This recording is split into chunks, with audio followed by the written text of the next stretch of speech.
Mes chers amis, donnons de la tzedaka avec la prière pour la sécurité de nos chers frères et sœurs en Eretz Israël, nos soldats, nos otages, les malades, et pas seulement en Eretz Israël, mais dans le monde entier, puisque Hamas a certainement réussi une chose extraordinaire, nous a tous unifiés d'une manière extraordinaire. Pas seulement un aspect extérieur, mais nous ressentons tous le fait que nous sommes juifs.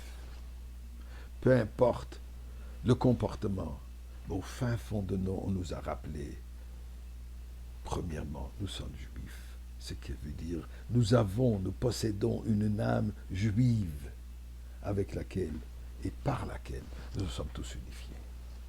Eh bien, parlons de l'âme juive.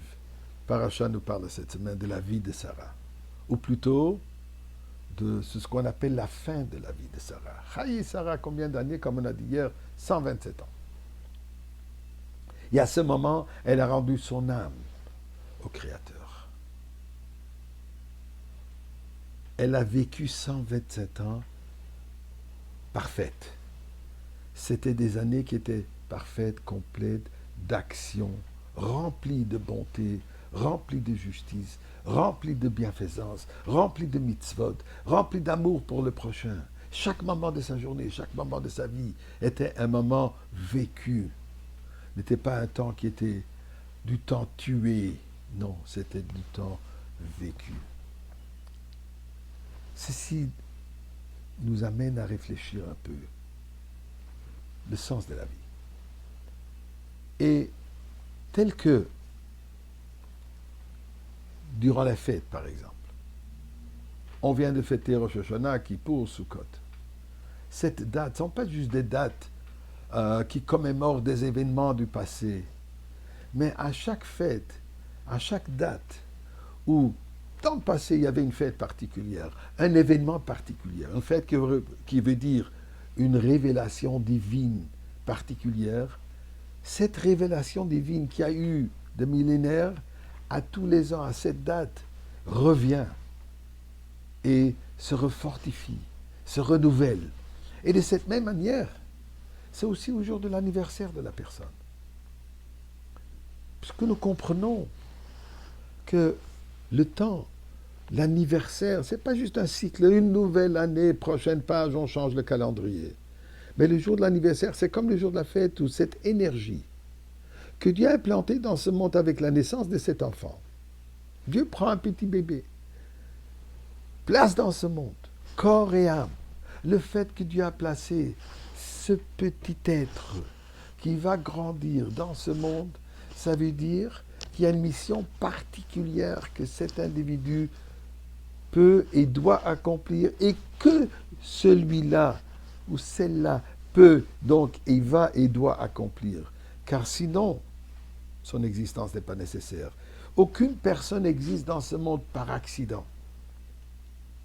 À comprendre que le jour d'anniversaire, qu'habituellement, on met un petit chapeau un peu imbécile, on allume, on chante bon anniversaire, et on allume, on prend un cadeau, il y a une bougie, on éteint la bougie. Mes chers amis, c'est l'inverse. C'est pas pour porter un petit chapeau en carton ridicule, c'est plutôt pour placer un chapeau sérieux. Moment de réflexion. Et ce n'est pas le moment d'éteindre une bougie, au contraire, c'est le moment de allumer une bougie. Quelle bougie? Notre bougie. Tel qu'au moment de la naissance, il y a une nouvelle bougie qui est allumée dans ce monde, à chaque année durant son anniversaire, la personne doit ranimer cette flamme, la fortifier, l'agrandir dans toutes ses responsabilités personnelles et bien sûr envers le prochain. C'est pour ça que nous voyons, le Midrash est rapporté, la Gemara nous rapporte que les sages, ils ont fêté leur anniversaire en public, disant des Dvar Torah. D'ailleurs, le Rabbi a tous les ans, pendant de longues dates, de longues années. 11e jour du mois de Nissan, un Fabrengen. Fabrengen qui est le moment où le Rabbi partage ses enseignements avec des sujets profonds de la Kabbalah, en même temps avec des sujets simples qui représentent en nous encourageant à améliorer notre vie. D'ailleurs, puisque j'en parle, le rabbi un jour il a dit que même qu'il c'est pas joli de demander des cadeaux. Sonne matanortirie.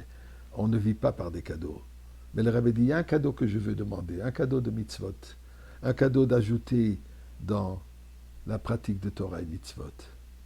Donc, ce jour d'anniversaire représente, et c'est ce que représente Vayiyu Chaye Sarah. Chaye Sarah, la Torah nous parle de la fin de la vie. Mais nous, à chaque anniversaire personnel, c'est le moment de réflexion, le moment d'amélioration, le moment d'encourager les prochains d'améliorer. Et unification, et par cela, nous allons, Bezrat Hashem, encore aujourd'hui même, rencontrer dans le Beth Amikdash Avraham Avinu. Les femmes, elles vont rencontrer dans la galerie de femmes Sarah et Meno, ensemble avec Mashiach.